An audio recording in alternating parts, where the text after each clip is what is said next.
Minerva അക്കാദമിയിൽ 3-ഇയർ degree കോഴ്സുകൾ ആരംഭിച്ചിരിക്കുന്നു. Medical lab technology, operation theatre technology, cardiac care technology, dialysis technology, hospital sterilisation CSSD, radiology technology, optometry technology കൂടാതെ hospital management MBA കോഴ്സുകളും ആരംഭിക്കുന്നു.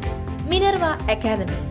Contact number 9995373833 അല്ലെങ്കിൽ 9895841933. Minerva academy, skill and professional studies.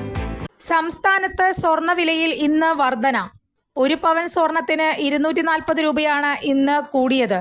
ഇതോടെ 1 പവൻ സ്വർണത്തിന് 72,360 രൂപയായി. 1 ഗ്രാം സ്വർണത്തിന് 30 രൂപയാണ് വർദ്ധിച്ചത്. ഇതോടെ 1 ഗ്രാമിന് 9,045 രൂപയായി. ഇന്നലെയും ഇതേ നിരക്കിലാണ് വില വർദ്ധിച്ചിരുന്നത്. ഈ മാസത്തെ ഏറ്റവും ഉയർന്ന വിലയാണിത്. കഴിഞ്ഞയാഴ്ച സ്വർണ്ണവിലയിൽ കുറവ് രേഖപ്പെടുത്തിയിരുന്നു. എന്നാൽ ശനിയും ഞായറും മാറ്റമില്ലാതെ തുടർന്ന സ്വർണ്ണവിലയിൽ തിങ്കളാഴ്ച മുതൽ വർധനവ് രേഖപ്പെടുത്തുകയായിരുന്നു. ചൊവ്വാഴ്ച മാത്രം പവന് ഒറ്റയടിക്ക് 2,000 രൂപയാണ് വർദ്ധിച്ചത്. കഴിഞ്ഞ മാസം സ്വർണ്ണവില റെക്കോർഡ് ഉയരത്തിലെത്തിയിരുന്നു. പിന്നീട് മാസാവസാനം വില കുറയുകയായിരുന്നു. കൂടുതൽ വാർത്തകൾക്ക് ഞങ്ങളുടെ ചാനൽ സബ്സ്ക്രൈബ് ചെയ്യുക. ഫേസ്ബുക്ക് ഫോളോ അപ്പ് ചെയ്യുക. വാർത്തകൾ വേഗത്തിലറിയാൻ എനി ടൈം ന്യൂസ്.